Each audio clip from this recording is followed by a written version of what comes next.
વિદ્યાર્થી મિત્રો, આપણે ગયા તાસની અંદર પાઠ 1 માં ઇતિહાસ વિશે માહિતી મેળવતા.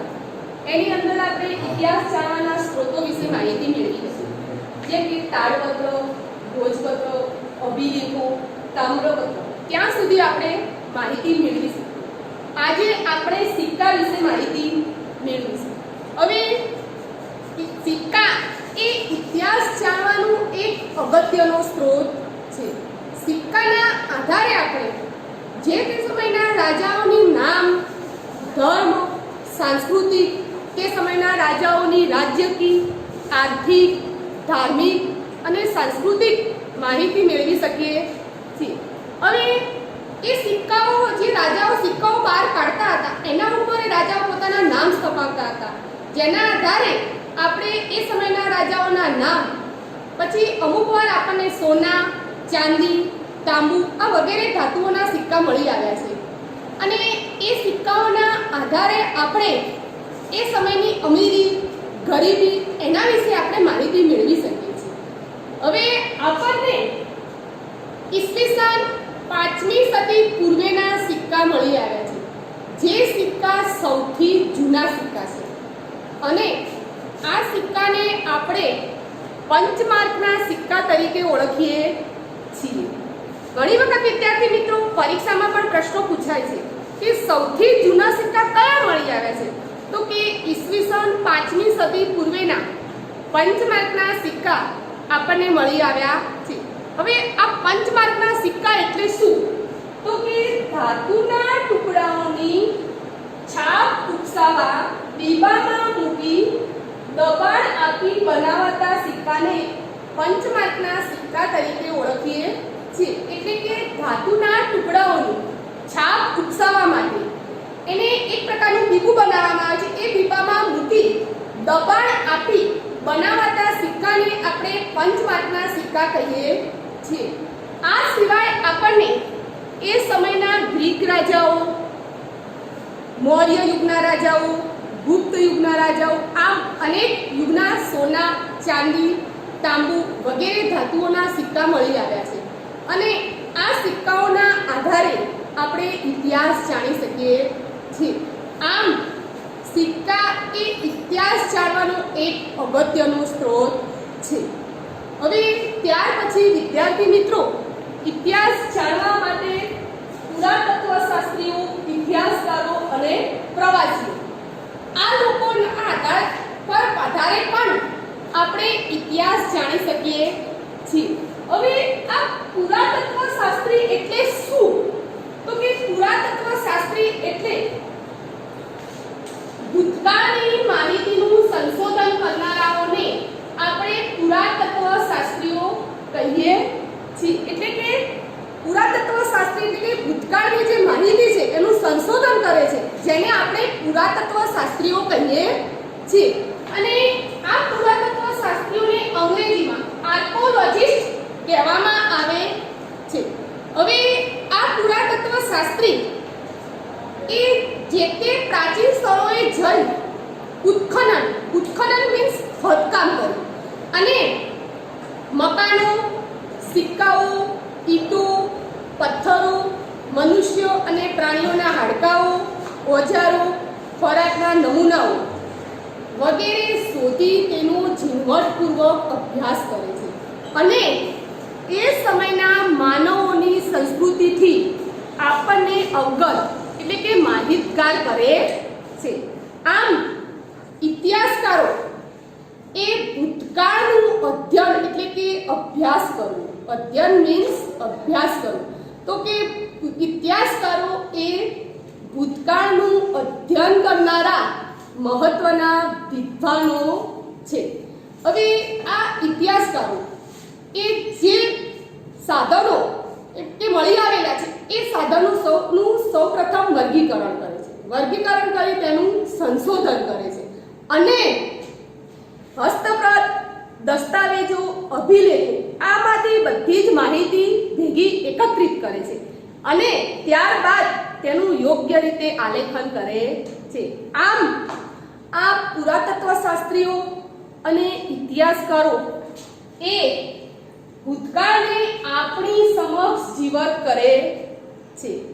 હવે ઇતિહાસકારો અને આ પુરાતત્વ શાસ્ત્રીઓના આધારે જ આપણે ઉત્તર પશ્ચિમ ભારતની સિંધુ સંસ્કૃતિની જે પાંગરેલી હતી એની વિશેષતાથી એના સભ્યતાના આપણને દર્શન થયા હતા. એવું કહેવાય છે કે સિંધુ નદી કિનારે 4500 વર્ષ પહેલા શહેરો વિકસ્યા હતા અને ગંગા નદીના કિનારે 2500 વર્ષ પહેલા શહેરોનો વિકાસ થયો હતો.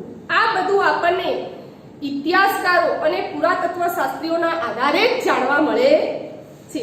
હવે એ જ રીતે કે પ્રવાસીઓ પહેલાના પ્રાચીન સમયમાં પણ પ્રવાસીઓ એટલે કે એક દેશમાંથી બીજા દેશની અંદર લોકો પ્રવાસે જતા હતા અને ત્યાં જઈ એ પોતાની પ્રવાસ પોથી નોંધ પોથીની અંદર એ જે તે દેશની વર્ણન કરતા હતા. એ સમયની ત્યાંની સ્થિતિ કેવી હતી એ બધી જ માહિતીનું વર્ણન કરતા હતા અને એના આધારે આપણે એ સમયના રાજાઓની કે જે પણ હોય બધો જ ઇતિહાસ માહિતી મેળવતા હતા. હવે પહેલાના સમયમાં ભારતની અંદર પણ આવા કેટલાય વિદેશી મુસાફરીઓ આવ્યા હતા, જેમ કે ફાહિયાન, પિલની, યુએનસંગ, આ બધા મુસાફરો ભારતમાં આવ્યા હતા અને એમને પણ પોતાની પ્રવાસ પોથીની અંદર આપણા ભારત વિશેની અનેક માહિતીઓ લખી છે. જેમ કે રાજા હર્ષવર્ધન અને પુલકેશી બીજો એના સમયમાં ચીની મુસાફર યુએનસંગ ભારત આવ્યો હતો અને એને હર્ષવર્ધન રાજા વિશેની ઘણી જ માહિતી એની નોંધપોથીમાંથી આપણને જાણવા મળે છે. હવે હર્ષવર્ધન રાજા વિશે આપણે પાઠ 3 ની અંદર આવે જ છે ભણવાનું, ત્યારે આપણે એના વિશે વધુ માહિતી મેળવીશું. હવે આપણે ભૂમિનું નામ. ભૂમિ એટલે કે આપણે જે સ્થળે રહીએ છીએ, આપણા દેશનું નામ સેના પરથી પડ્યું, કઈ રીતે પડ્યું એના વિશે હવે આપણે માહિતી મેળવીશું. તો કે પહેલા તો આપણે આપણા દેશને બે નામથી ઓળખીએ છીએ, એક ઇન્ડિયા અને ભારત. હવે આ ઇન્ડિયા શબ્દ છે એ ઇન્ડસ પરથી ઉતરી આવેલો છે, જેને સંસ્કૃતમાં સિંધુ કહેવામાં આવે છે. આ ઇન્ડસ શબ્દને સંસ્કૃત ભાષાની અંદર સિંધુ કહીએ છીએ. હવે પ્રાચીન ઈરાનની અંદર અને ગ્રીસના લોકો આ સિંધુ નદીથી પરિચિત હતા. એવું કહેવાય છે કે 2500 વર્ષ પહેલા આ પ્રાચીન ઈરાન અને ગ્રીસના લોકો સિંધુ નદીથી પરિચિત હતા, એમ કે સંપર્કમાં આવ્યા હતા. હવે આ ઈરાનીઓ સિંધુ નદીને હિન્દોસ તરીકે ઓળખતા હતા અને ગ્રીસના લોકો ઇન્ડસ તરીકે ઓળખતા હતા. અને આ સિંધુ નદીના પૂર્વ કિનારે જે લોકો આપણા દેશના લોકો વસતા હતા તેને આ ગ્રીસ લોકો ઇન્ડસ કહેતા હતા અને આ રીતે આપણા દેશનું નામ ઇન્ડિયા પડ્યું. ત્યાર પછી ભારત. હવે આ ભારત એવું નામ આપણા ઋગ્વેદની અંદર પણ છે. હવે ઋગ્વેદ એટલે કે આ વેદ છે એ આપણું ધાર્મિક પુસ્તક છે અને વેદો 4 છે, જેની માહિતી આપણે આગળના પ્રકરણમાં મેળવીશું. હવે આ ભરત નામનો માનવ સમૂહ ઉત્તર પશ્ચિમ ભાગમાં આવીને વસેલો અને એના આધારે આપણે આપણા દેશનું નામ ભારત પાડ્યું. હવે આ તો આપણી ભૂમિ વિશેનો પરિચય હતો કે આપણા દેશનું નામ કેવી રીતે પડ્યું તેના વિશે. હવે ત્યારબાદ નવો ટોપિક સાલવારી. કોઈ પણ ઇતિહાસ જાણવો હોય તો તેના માટેનો સમય નક્કી કરવો પડે છે. એના માટે સાલવારી એટલે કે આ સાલવારીને આપણે ખ્રિસ્તી ધર્મના સ્થાપક ઈસુ ખ્રિસ્તના જન્મને દુનિયામાં સમય સાથે જોડવામાં આવ્યો છે, જેને આપણે ઈસવીસન કહીએ છીએ. એટલે કે ઈસુ ખ્રિસ્તી ધર્મના જે સ્થાપક છે ઈસુ ખ્રિસ્ત, એમના જન્મને દુનિયાના સમય સાથે જોડવામાં આવ્યું છે, જેને આપણે ઈસવીસન કહીએ છીએ. ઈસવીસન એટલે કે એને અંગ્રેજીમાં AD, A એટલે એનો અને D એટલે ડોમિની. એનો મતલબ એ થાય છે કે ઈસુ ખ્રિસ્તના જન્મ પછીના વર્ષો. ઉદાહરણ ઉદાહરણ તરીકે અત્યારે આપણે 21મી સદી ચાલે છે, એટલે કે ઈસવીસન 2020મું વર્ષ ચાલે છે. તો એવું કહેવાય કે એક ઈસુ ખ્રિસ્તના જન્મ પછીના કેટલા વર્ષો? તો કે 2020 વર્ષ કહેવાય છે. એવી જ રીતના ઈસવીસન પૂર્વે એટલે કે ઈસુ ખ્રિસ્તના જન્મ પહેલાનો સમય, પછીના સમયને ઈસવીસન કહીએ છીએ, અને જે પહેલાનો સમય છે એને ઈસવીસન પૂર્વે એટલે કે અંગ્રેજીમાં એને બીસી એટલે બિફોર ક્રિસ્ટ કહેવામાં આવે છે. ઘણીવાર આપણે સાલવારીને એડી ને બદલે સીઈ અને બીસી ને બદલે બીસીઈ તરીકે પણ લખવામાં આવે છે. હવે સીઈ એટલે કે કોમન એરા એટલે કે સામાન્ય કે સાધારણ યુગ, એ જ રીતે બીસીઈ એટલે કે બિફોર કોમન એરા એટલે કે સામાન્ય કે સાધારણ પૂર્વ યુગ.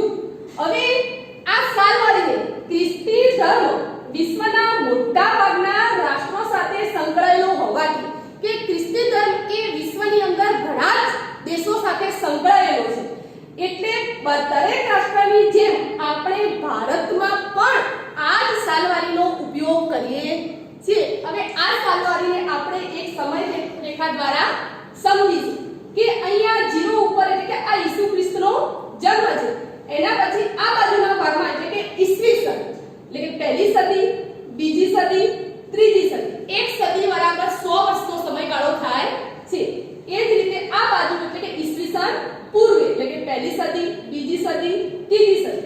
આ પછીનો ઈસવીસન એટલે કે આ ઈસુ ખ્રિસ્તના જન્મ પછીના વર્ષો થાય છે, જ્યારે ઈસવીસન પૂર્વે એટલે કે ઈસુ ખ્રિસ્તના જન્મના પહેલાના વર્ષો થાય છે. તો વિદ્યાર્થી મિત્રો, અહીંયા આપણે આ પાઠની અંદર ઇતિહાસ જાણવાના સ્ત્રોતો, ભૂમિનું નામ, સાલવારી આ માહિતી મેળવી. હવે ઇતિહાસ જાણવાના સ્ત્રોતોની અંદર આપણે તાડપત્ર એટલે કે તાડના વૃક્ષ પર લખવામાં આવતું લખાણ, ભોજપત્ર એટલે કે હિમાલયની અંદર ભુજ નામના વૃક્ષની પાતળી આંતર પર છાલ પર લખવાતા હસ્તપ્રતો. ત્યારબાદ આપણે અભિલેખો એટલે કે શિલાઓ અને પથ્થરો પર કોતરીને લખવામાં આવતા લેખો, અને છેલ્લે તામ્રપત્ર એટલે કે તાંબાના પતરા પર લખવામાં આવતું લખાણ. ઘણી વખત એટલી શિલાલેખની વ્યાખ્યા પૂછાય છે. હવે શિલાલેખ એટલે કે પથ્થર પર જ કોતરીને લખવામાં આવતું લખાણ.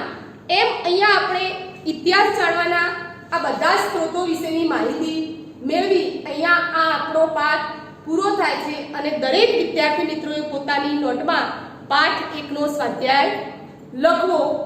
નમસ્તે.